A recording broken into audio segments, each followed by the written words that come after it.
1189 누누기도의 468번째 욥기 32장 성경을 읽겠습니다. 욥이 자신을 의인으로 여김으로 그 세 사람이 말을 그치니 람 족속 부수 사람 바리겔의 아들 엘리후가 화를 내니 그가 욥에게 화를 내면 욥이 하나님보다 자기가 의롭다 하며 또 세 친구에게 화를 내면 그들이 능히 대답하지 못하면서도 욥을 정죄함이라.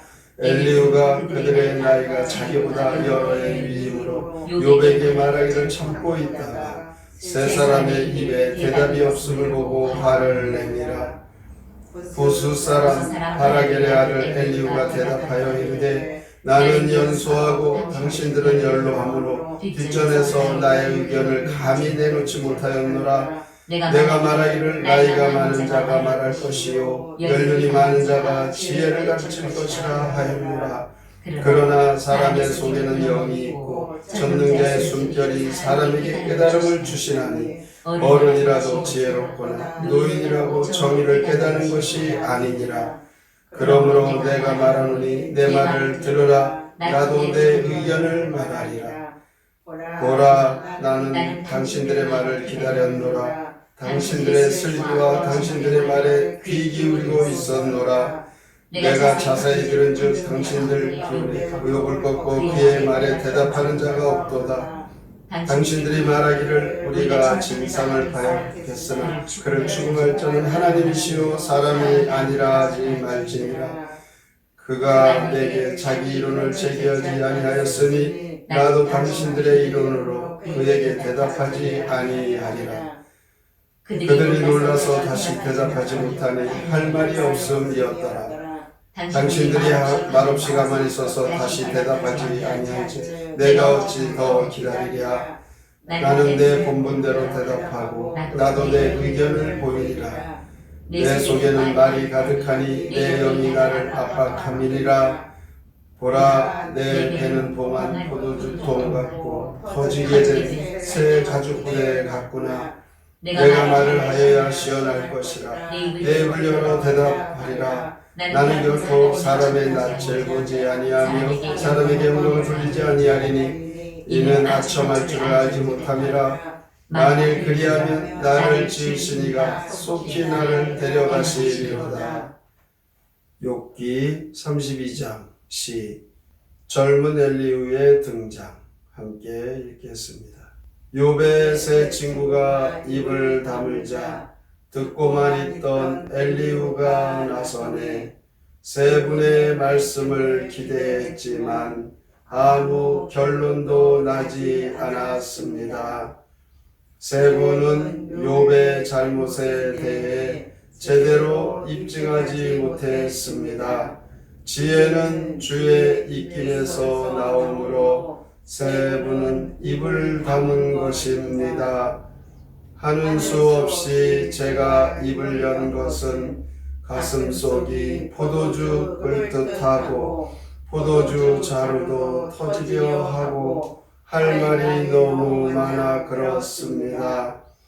지금은 가슴이 터질 것 같지만 누구 편도 아닌 중간에서 나는 올곧은 소리만 하고 입에 발린 아첨은 안 하겠습니다. 젊은 엘리후가 욥과 세 친구의 주고받는 변론을 듣고 있다가 그는 중재자로 자처하면서 화를 내며 변론에 개입하고 있습니다. 엘리후는 중재에 앞서 최대한의 예의를 표하였습니다. 엘리후는 스스로 중재자로 나서면서 먼저 자신의 무례함과 결례에 대해 조심스럽게 양해를 구했습니다. 이 엘리후의 모습은 바른 중재자의 예의 바르고 겸손한 모습이죠. 먼저 분쟁, 쌍방 간의 신뢰를 받을 만한 인격을 갖춘 것 같습니다. 젊은 엘리후는 욥과 세 친구 변론과 답변을 듣고만 있었습니다. 젊은이의 발언은 질문을 받거나 자기 차례가 와야만 할 수 있는 것이 관례였기 때문입니다. 욥의 말이 그치고 세 친구도 입을 다물자 엘리후가 중재자로서 말을 하였습니다. 인과 응보론에 근거하여 욥을 정죄한 3명의 욥의 친구들과 결백을 주장하는 욥의 변호를 책망하면서 참된 지혜가 무엇인지 말하고 있습니다. 그는 영적 식견이 높지만 욥의 고난에 대한 해답을 바르게 제시하지는 못하고 있습니다. 8절에 보면 그러나 사람의 속에는 영이 있고 전능자의 숨결이 사람에게 깨달음을 주시나니 전능자의 기운과 총명을 힘입어야 한다. 이렇게 이야기를 합니다.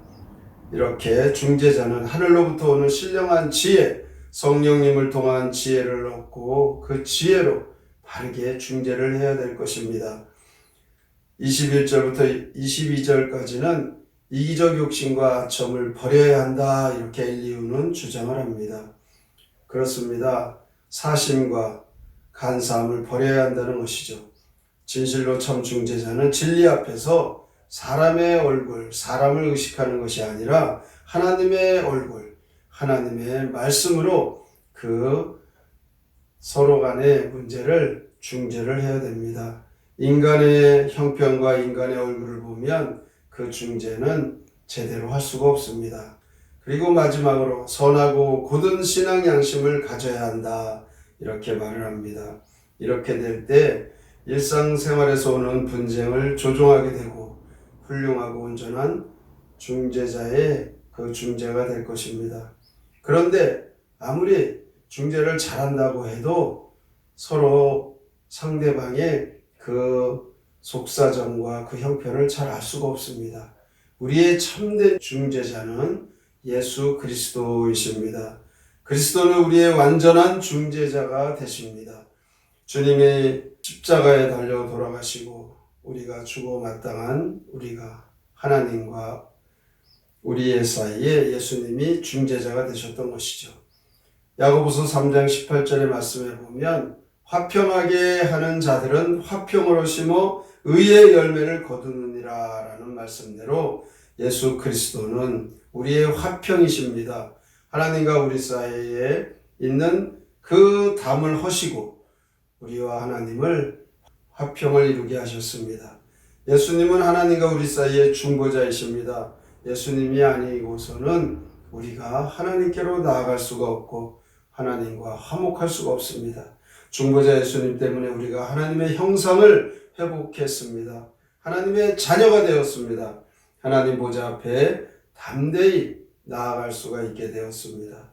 우리의 죄를 대신 짊어지시고 십자가에 피 흘리시며 생명을 버리신 예수 그리스도의 구속의 은혜를 입은 우리들은 이 구원의 주님의 그 은혜를 항상 잊지 말고 주님의 그 화평을 우리도 이 땅에서 이루면서 서로 간의 갈등과 또 서로 간의 아픔이 있고 상처가 있는 그와 같은 사이에 예수 그리스도의 중재자의 그 삶을 우리도 서로의 담을 헐 수 있는 그런 화평의 중재자가 되어진다면 예수님을 믿고 참다운 예수 그리스도의 향기를 날리는 믿음의 성도가 될 것입니다.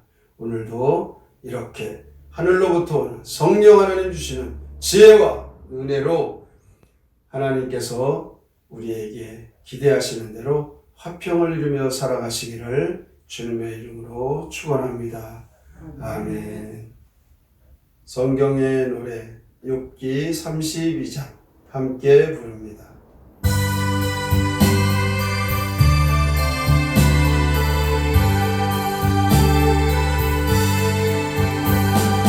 욥이 자신을 없다고 주장하는 말 듣고 새 친구는 모두 입을 다물고는 말았네.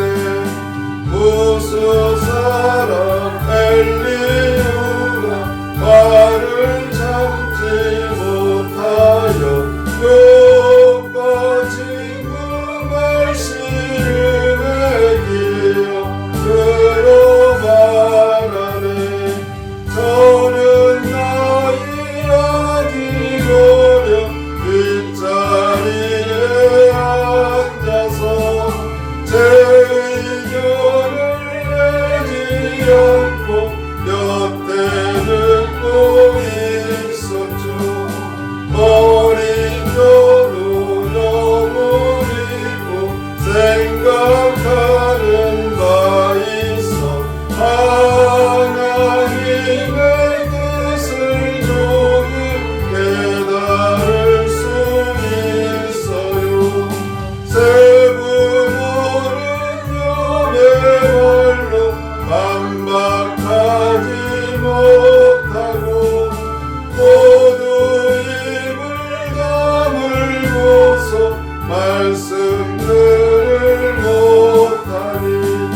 먼저 예절과 교양을 갖추어 마음에 감동을 줄 수 있어야 합니다.